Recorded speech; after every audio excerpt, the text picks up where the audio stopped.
Alright. So in this video, we're going to talk about Lauren Wilson's Chemical Imbalance, a Jekyll and Hyde play. So if you are looking for a stage version of Robert Louis Stevenson's The Strange Case of Dr. Jekyll and Mr. Hyde, this ain't it. There's a line here at the beginning of Act 2 that I think really sort of describes this play extremely well. The cook, Plodgett, is talking to the maid, Ivy, neither of whom are actual characters in Stevenson's novel. There are all these rumors going around about a murderer wandering the streets. And in fact, the murderer, they've seen this murderer. He killed a dog. There was Christmas carolers, and the murderer picked up their dog and smashed it down on the steps. There is several instances of violence against animals in this play. I think I've said this before. I will say it again. Authors, stop putting violence against animals in your work. It's not cool. It's not edgy. Don't do it. So anyway, there are rumors about this murderer going around, and Plodgett says, "There's some people who take a strange delight in scaring the bejesus out of others. They'll take a story and add their own embroiderings to it until it bears no resemblance to the original at all." So that's really what Wilson does here. Jekyll and Hyde are in this play. Or Jekyll and Hyde is in this play. One character, one person, two sides, maybe, is or are, I don't know. So Jekyll and Hyde are there. Almost nothing else from Stevenson's novel is the same here. I would actually characterize this, if you want my characterization. This play is The Strange Case of Dr. Jekyll and Mr. Hyde as written by a collaboration of Jane Austen and Eugene Ionesco. So, the Austen aspect, there's 8 female characters here, incidentally, and only 4 male characters. In Robert Louis Stevenson's novel, virtually none. No named female characters. There's a couple of minor female characters who get mentioned in passing, but here, the majority of your characters are female. The first portion of the play is really more Jane Austen-esque. We spend a lot of time with Jekyll's family, trying to get him to marry his fiancée, Rosmunda Dewthistle, sorry. So we spend a lot of time on that. There's a lot of domestic politics. We have Euphronia Jekyll, who is Henry Jekyll's mother, a society matron, and she hangs out quite a bit with Lady Throckmortonshire, and they do just sort of high society chat and things like this. So there's very much a live domestic element to Chemical Imbalance that's simply absent from the Stevenson novel. And so, again, we get that Jane Austen style of a social play, a domestic play, and a marriage plot play. At the same time, we have Henry Jekyll, who,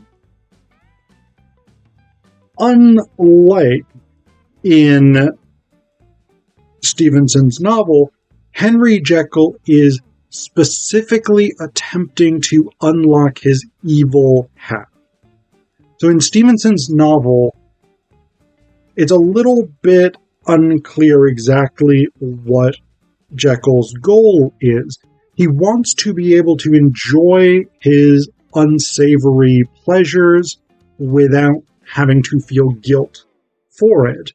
It's not clear that his goal is necessarily, I want to do evil for evil's sake, so much as maybe like, I want to be able to go out and drink and gamble and sleep with prostitutes and whatever it is you do in the Victorian era when you want to commit sins and whatnot. It's not necessarily clear that his goal is, I want to be a vicious, violent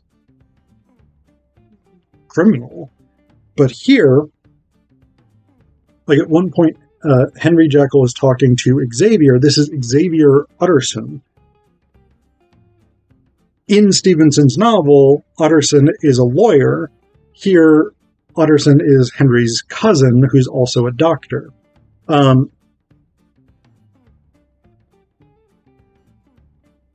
he says, Henry says, "Oh, Xavier, I don't expect you to understand the subtle genius of such things, but do say you'll keep it a secret, at least until I perfect the formula.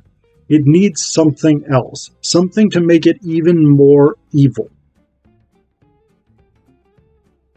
Never really clear in this play why Jekyll wants to be more evil. I mean, the logic of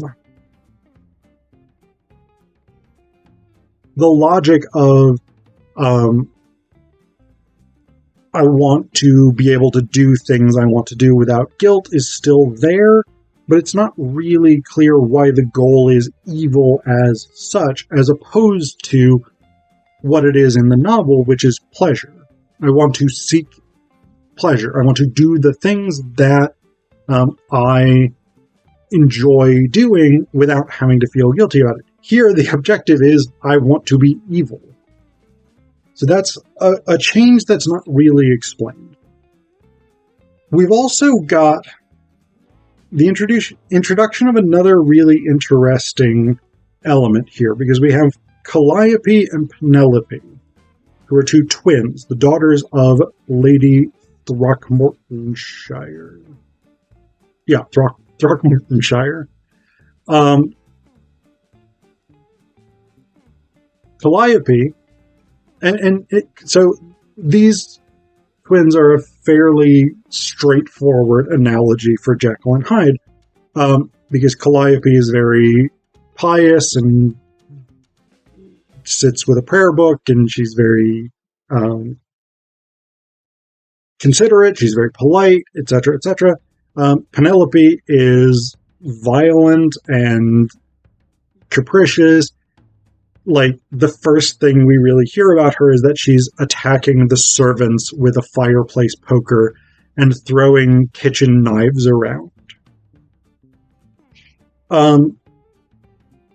Jekyll, Henry Jekyll, in what's clearly an effective approach to the scientific method, says to Xavier, "Our encounter with that miniature harpy has given me an idea. Perhaps a drop of blood from that violent little girl is just what I need to complete my potion." I mean, I don't know from science. I've said this before. I'm not a science guy. I'm reasonably certain that just being like, this child is a psychopath. Maybe a drop of her blood is what I need. I'll just stick that in my formula, and then that'll be great. It doesn't really make any sense. So we've got that element of it.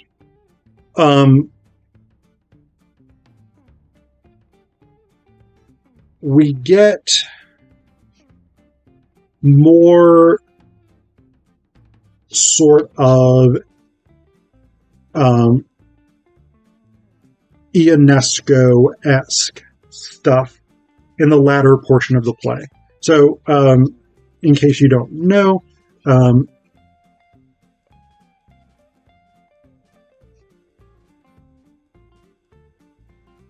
Eugene Ionesco was an absurdist playwright. he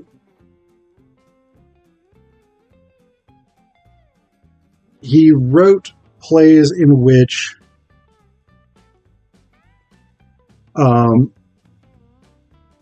sorry, I was just trying to find this bit, and I got very distracted trying to find the right thing. So he wrote these plays in which things that don't make that much sense happen, in which there's this sort of joyous excess of humor and big sort of contradictions between the apparent seriousness of the actions and the way in which they're played. And so, especially in the second portion of this play, we really get that absurdist element played up. So, for instance, when Plodgett and Ivy are talking about the murderer that's on the loose, the stage directions say, "Enter Hyde behind them, unseen.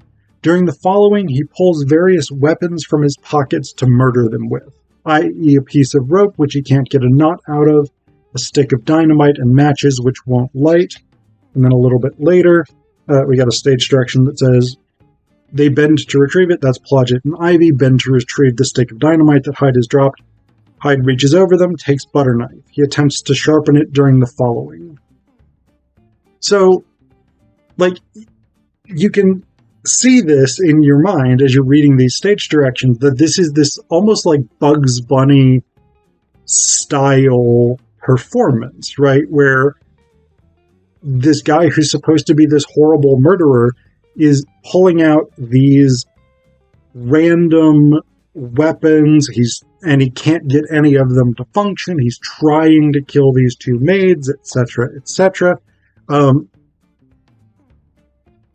And so we've got all of this different, just random, absurd stuff going on.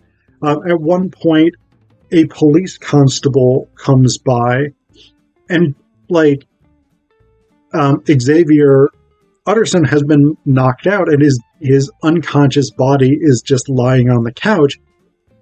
And I think it's Rosmundo who's just like, "Yeah, we had to knock him out. It's fine, no." And the constable's like, "Oh, okay, I guess that's cool. Hey, do you mind if I eat one of these fig cakes?" And he just pushes Xavier's unconscious body over. So we get these very funny, absurd, bizarre scenes that really are, again, both Austen and Ionesco's styles are completely different from the tone and style of Stevenson's novel. So it's a really interesting juxtaposition. Then I think the last thing that's really interesting is the ending of this play. Because in the end of Stevenson's novel, Hyde is unable to procure any of the salts that he needs to complete his formula to try and change back into Jekyll. And so he eventually ends up killing himself when he's about to be caught, etc., etc. In this play, what happens, the constable and Hyde are fighting. Hyde knocks the constable out, and then it says, "Enter Penelope with fire poker. She backs him toward the wing." Penelope says, "Don't worry, this won't hurt a bit." She has a lisp, by the way. That's kind of an important thing, because Hyde develops a lisp after he puts her blood into the potion, even though that is not how speech impediments work. Hyde says, "Which one are you?" Penelope says, "I'm the bad one." Hyde says, "Ah." I think that's supposed to be "ah" of alarm. Then the stage directions say, "He turns to run into the wing, runs into the bottom of a frying pan. Enter Plodgett with fan, followed by Ivy." So in this play, the women win. The women defeat Hyde, and he gets basically sort of put on display, according to Ivy. She gives us both the introduction and the conclusion. Basically, Hyde/Jekyll gets put on display so that people can come and look at him and judge him and whatnot. And so it's an interesting ending. Again, the Chemical Imbalance, this is emphatically not Stevenson's novel on stage, but it's interesting in its own ways.